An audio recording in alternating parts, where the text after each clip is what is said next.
자, 우리 교재의 네 번째입니다. 마태복음의 기록 연대 및 배경입니다. 기록 연대는 매우 중요합니다. 왜냐하면 어떤 상황 속에서 이 글이 나왔는가. 사람은 상황의 환경의 동물입니다. 환경을 무시하고 절대로 그 사람을 바라보면 절대 되지 않습니다.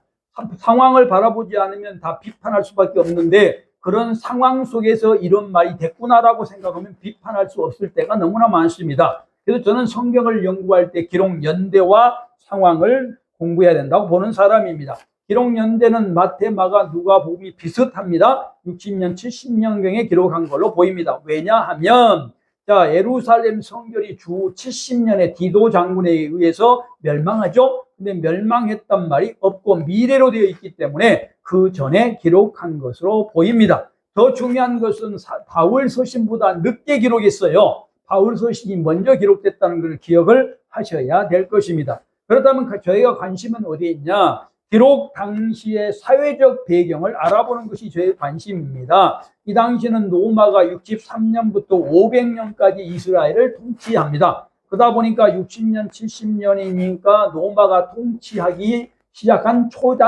초기입니다. 초기다 보니까 유대 민족을 페르시아에 의해서, 헬라에 의해서 이렇게 다 로마로 넘어왔는데 계속 식민 생활을 하고 있지 않겠습니까? 그러다 보니까 거기에 대해서 어때요? 이스라엘 민족들은 굉장히 자존심이 상했습니다. 특별히 플로루스라고 하는, 너무 잘 알고 있죠? 유대 총독 플로루스라는 사람이 64년부터 66년까지 총독으로 와서, 유다 총독으로 와서 다스리는데, 이때는 폭력 통치를 했습니다. 그러다 보니까 이스라엘 민족들은 이 폭력 통치에 대해서 굉장히 반발을 많이 가졌고요. 그래서 이때에 등장한 계파가 열심당원입니다.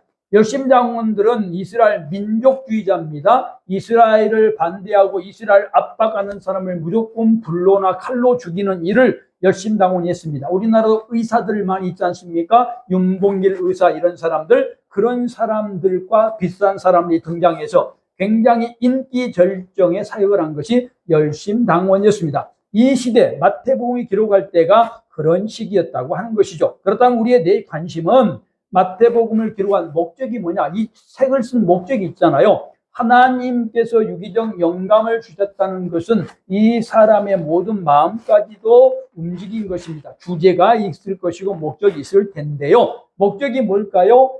지금 이 당시는 뭐가 소재요? 예수 그리스도죠. 여러분 한 번 더 짚고 가야 될 것 같습니다. 하나님의 백성을 저는 이스라엘이라고 불러요. 이스라엘은 중동 나라가라고 저는 생각하지 않습니다. 자, 이스라엘이 되는 방법은 간단합니다. 선택이죠. 하나님의 선택으로 결정됩니다. 성령론에서는 대개 9단계로 말해요.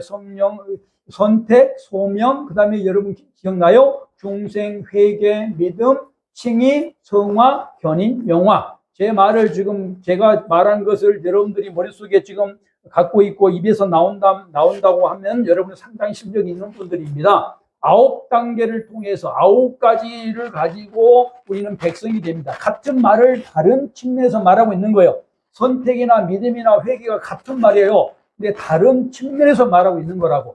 조직신학자들이 대학원에서 다 그렇게 가르치죠. 어쨌든 그래서 선택을 받는 것이 하나님의 백성 이스라엘이 되는 것입니다. 선택을 받으면 어떻게 되어져요? 아담과 하와 이후에 생겼던 원죄가 이제 사라지게 되죠. 그래서 천국 백성이 되는 것이지요. 그렇게 되는 것이 뭐냐면은 구원입니다. 구원인데 신약에는, 마태복음에는 예수 그리스도를 믿음으로 구원받는다라는 소재로 기록됐습니다. 주제로 기록됐다고요. 구약과 다르게 구원받는 방법, 구원이란 말이 여러 가지 용어, 최소한 제가 말한 대로 9가지 용어가 있는데 신약에는 뭐라고요? 여기에 예수를 믿음이 구원받는 것이다, 이스라엘이 되는 것이라는 것을 강조하고 있다, 그 말입니다. 다른 것도 있는데, 그래서 이 마태는 뭘 강조할까요? 구약의 메시아, 구약에서는 히브리어로 메시아라고 하고 헬라어는 그리스도라고 하는데, 구약에서 예언가들이 말했던 메시아가 올 거야, 구속주가 올 거야가 예수 그리스도라고 하는 것을 강조하는 데 목적이 있다는 것입니다. 뿐만 아니라 마태복음은 누구에게 준 거예요? 예수를 믿는 선택받은 사람, 구원받은 사람에게 주는 겁니다. 구원받을 사람이 아니고 구원받은 사람에게 마태복음을 준 거예요. 그러니까 유다 사람들인데, 피가 유다 사람인데 예수 믿는 사람에게 준 겁니다. 왜 줬을까요?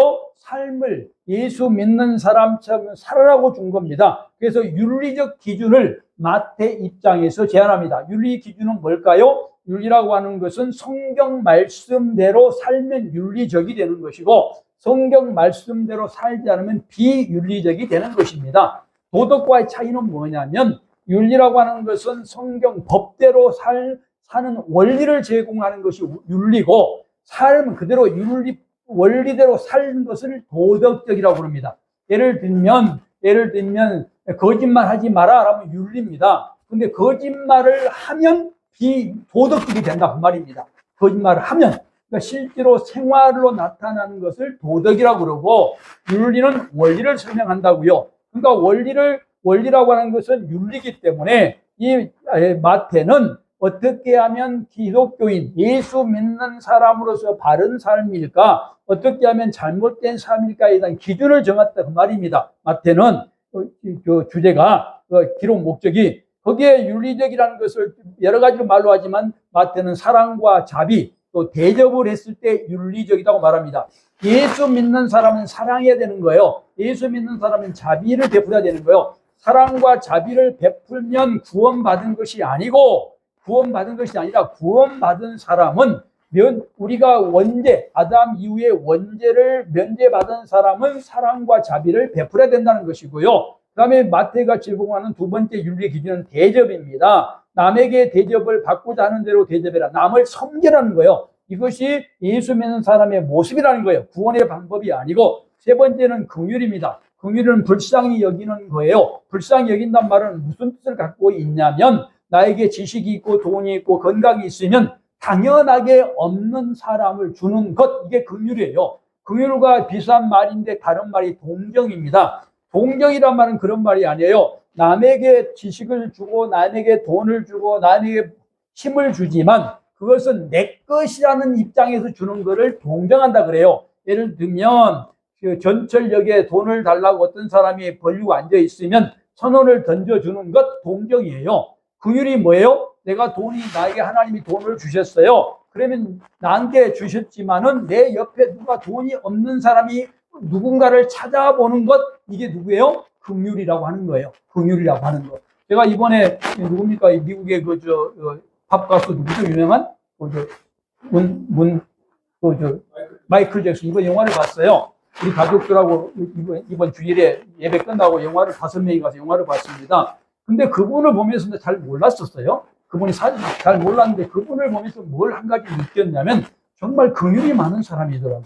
정말로 그 많은 돈들을 정말 어려운 사람에게 다 캐쳐가는 그런 마음이 있더라고요. 제가 많이 배웠습니다. 저는 그분하고 다른 면도 있고 우리하고 다른 면도 있겠지만 그런 긍휼과 그런 것은 차이가 있는 것입니다. 뿐만 아니라 마태는 비폭력입니다. 폭력이라고 하는 것은 기독교인이 해서는 안 됩니다. 언어 폭력이든 주먹으로 하는 폭력이든 폭력은 기독교인의 태도가 아니에요. 성폭력도 마찬가지고요. 절대로 특별히 말폭력, 이 언어폭력 조심해야 돼요. 목사님들이 말이 거친 사람이 많잖아요. 그 사람들 생각해 봐야 돼요. 절대로 마태에 의하면, 아니 성경에 의하면 이 언어폭력이라고 하는 것은 예수 믿는 사람의 태도가 아니다는 것입니다. 자, 그 다음에 이제 이 당시에 목적이 뭐냐면 로마의 박해 속에 있었잖아요.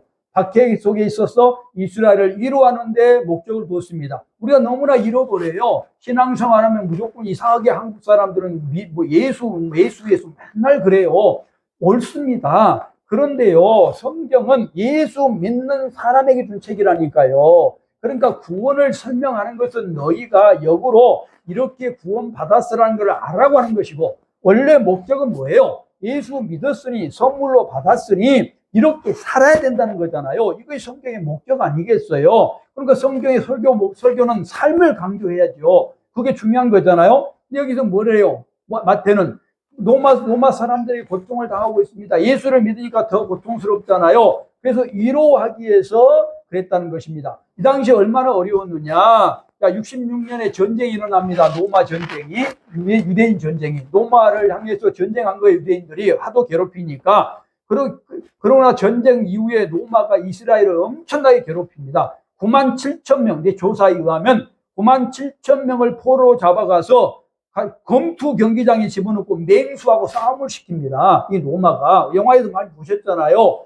이런 상황에 예수를 믿을 수 있겠어요? 그래서 지금 누가 나서는 거예요? 목사 마태가 나서서 위로하는 겁니다. 이것이 큰 신앙이고 이것이 교회라는 거예요. 교회는 무조건 예수만 믿으면 된다. 이게 아니고 믿는 사람들에게 위로하는 것이 엄청난 큰 목회고 신앙생활이라고 하는 것입니다. 이 당시에 또 유대인 특별세를 징수합니다. 자, 70년경이 어떻게 되죠? 예루살렘 성전이 무너져 버립니다. 있었을 때도 성전이 있으나 많아졌어요. 그런데 어때요? 유대인들은 특별히 세를 냈죠.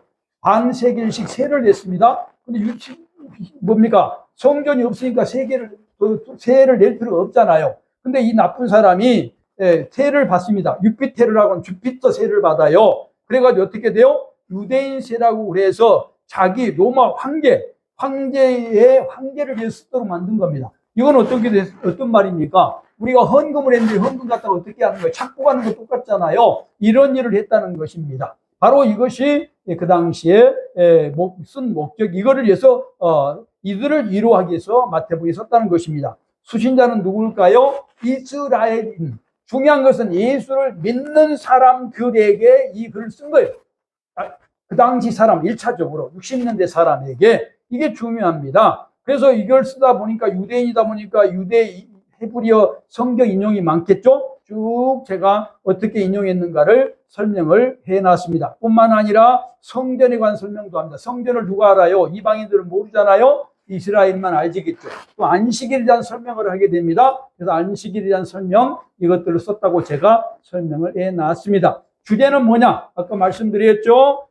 구약이 약속한 메시아가 예수 그리스도다라고 하는 것이고, 그에 대한 증거가 족보에 나타나 있고, 그 다음에 이제 등등에 나타나 있다. 특별히 이 하나님의 나라를 주제라고 있습니다. 하나님의 나라라는 말을 쓰지 않고 마태는 하늘나라라고 씁니다.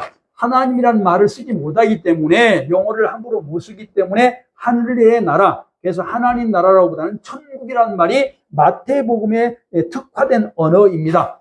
천국과 세상의 왕국은 다르다는 거죠. 같은 왕국인데 로마 같은 왕국은 폭력의 왕국이지만 천국은 칼과 군대로 지배하는 것이 아니다라는 것을 마태가 강조하고 있습니다. 뿐만 아니라 하나님은 고난받는 백성을 구원할 긍휼의 왕이 오신다. 예수가 그런 분이라고 하는 것을 강조하고 있는 것도 우리가 눈에 띕니다. 그래서 마태는 예수님이 말구에서 태어나고 군마 대신에 나귀를 타고 오셨다. 나귀가 수준이 낮은 게 아닙니다. 나귀가 수준이 있는 것인데, 그 당시에 말을 탄다는 것은 싸운다는 뜻이고요. 나귀를 타난다는 것은 평화를 누린다는 뜻이에요.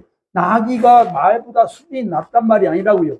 절대로 그렇게 설명하면 안 됩니다. 그래서 그런 나귀를 타고 왔다는 걸 설명함으로 새로운 왕은 이런 평화의 왕이라고 하는 것을 말해주기 위해서 그랬다라는 것입니다. 내용은 제가 여러 가지로 8번째로 이렇게 써놨는데 여러분들이 보시면 되겠고요.